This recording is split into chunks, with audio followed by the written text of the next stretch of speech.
Assalamualaikum warahmatullahi wabarakatuh. Hello everyone. Here I will present a journal article entitled Identification of PVC Window Frame Maintenance in L5 Building, Jakarta State University. Oke, ini adalah observasi yang saya lakukan di gedung L5, yaitu di bordes lantai 2. Dan komponen yang saya ambil itu di sini adalah kusen PVC pada kusen PVC jendela di bordes lantai 2.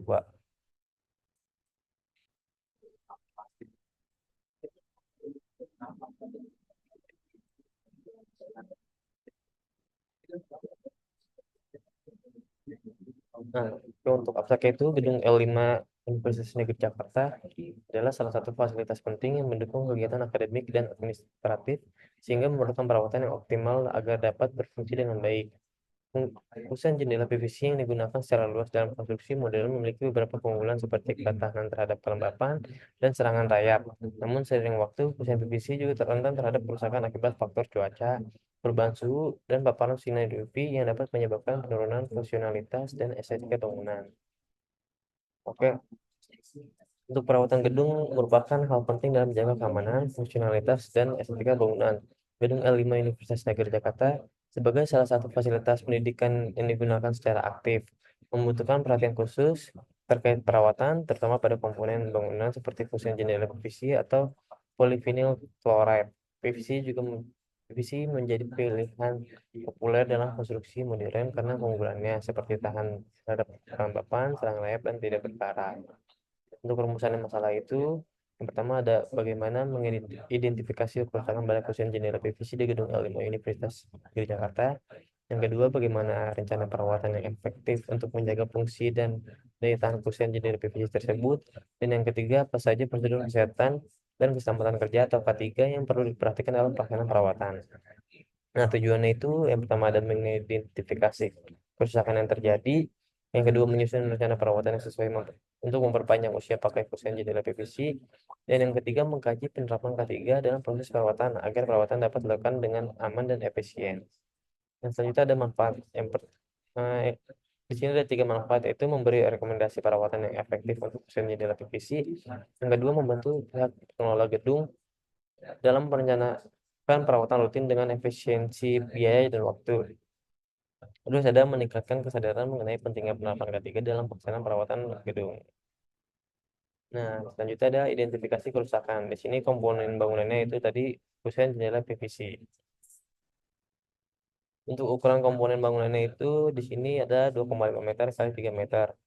Nah, untuk digambarkan pengukurannya itu tidak terlalu jelas ya, karena kan kusennya yang terlalu tinggi dan susah untuk dilakukan pengukurannya.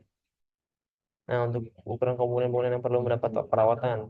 Jadi untuk komponen yang mendapat perawatan itu sebenarnya seluruh seluruh dari kusen jendela ini. Tetapi ada jendela yang kacanya itu pecah. Jadi di sini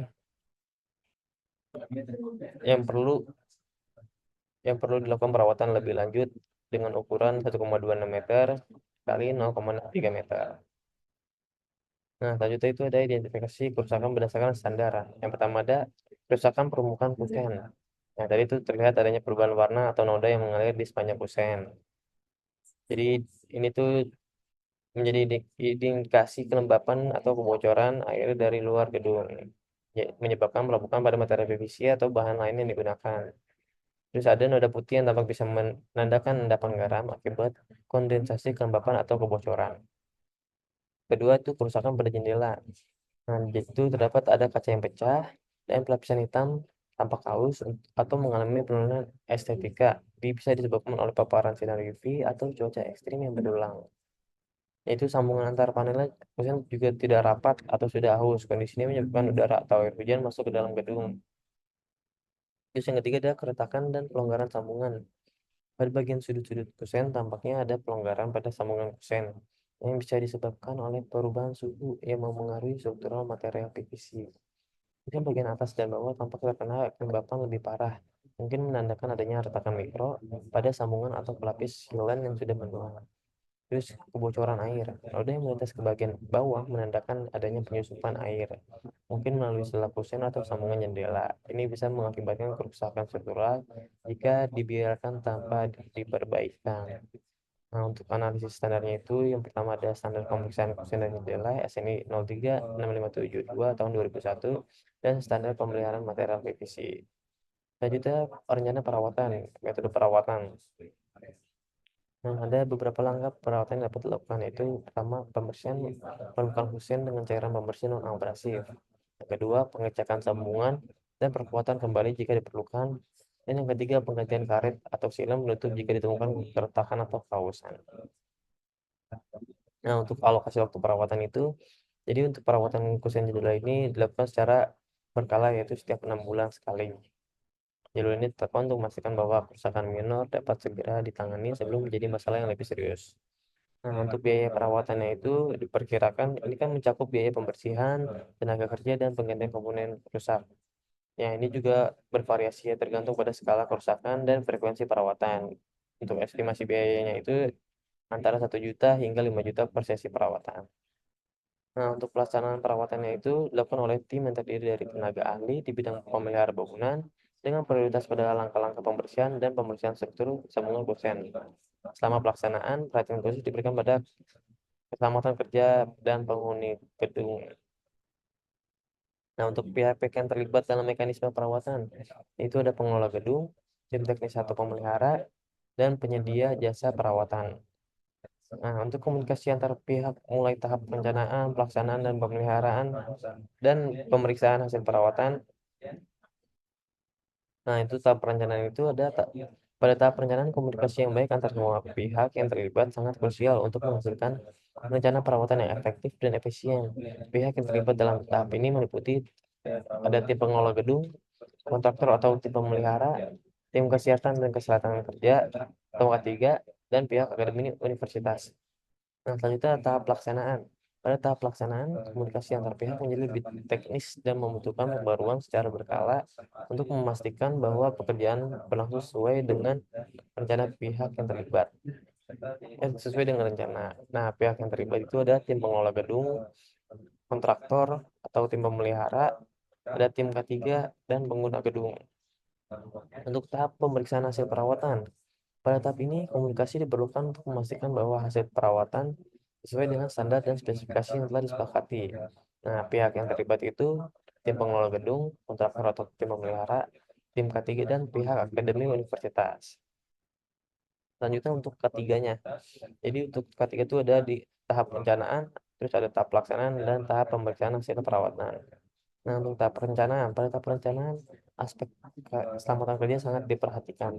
Perencanaan mencakup pemilihan alat yang sesuai, seperti tangga yang stabil, alat pembersih yang aman, dan penggunaan alat pelindung diri atau APD, seperti sarung tangan, helm, dan kacamata pelindung. Nah, untuk tahap pelaksanaan itu, selama pelaksanaan perawatan, pekerja diwajibkan mengikuti prosedur keselamatan yang ketat, pemasangan tanda peringatan di area yang sedang diperbaiki. Terus kan tadi peringatan di area yang sedang diperbaiki sangat penting untuk memastikan penghuni gedung atau pihak lain tidak mendekat. Tim juga harus memastikan bahwa alat yang digunakan sudah teruji keamanannya. Nah, untuk tahap pemeriksaan hasil perawatan itu, setelah perawatan selesai, pemeriksaan menyeluruh dilakukan untuk memastikan bahwa tidak ada potensi bahaya yang tersisa. Tim pemeliharaan dan pengelolaan gedung juga melakukan evaluasi untuk menilai apakah perawatan sudah sesuai dengan standar yang ditetapkan. Nah, ini untuk analisis risikonya. Di perbaikan kaca jendela yang sudah tidak ada. Bahayanya itu jatuh saat sedang mengganti kaca yang baru dan terkena pecahan beling. Yang kedua, risikonya itu bisa terjadi pendarahan dan terluka. Untuk kemungkinan itu sedang, tingkat risikonya tinggi. Untuk pengendaliannya itu perhatikan kondisi dengan menggunakan alat yang safety untuk menjangkau tembok yang harus diperbaiki. Untuk APD-nya itu ada handbrake dan sarung tangan. Untuk bab terakhir penutup, dari kesimpulannya, perawatan kusen jendela PVC pada gedung L5 Universitas Negeri Jakarta merupakan aspek penting dalam menjaga kelangsungan fungsi dan estetika bangunan, identifikasi kerusakan yang dini, serta penerapan metode perawatan yang tepat dapat memperpanjang usia pakai kusen jendela PVC. Selain itu, perlakuan prosedur K3 dalam setiap tahapan perawatan penting untuk memastikan keselamatan kerja dan penghuni gedung. Dan untuk sarannya tadi, untuk menjaga kondisi optimal perusahaan jendela PVC, perawatan berkala sebaiknya dilakukan setiap 6 bulan. Pengelola juga Pengelola gedung juga diharapkan untuk bekerjasama dengan pihak penyedia jasa perawatan yang berkompeten dan mematuhi standar keselamatan kerja. Nah, ini untuk daftar pustakanya. Mungkin itu sekian aja dari saya. Kurang lebihnya mohon maaf. Wassalamualaikum warahmatullahi wabarakatuh.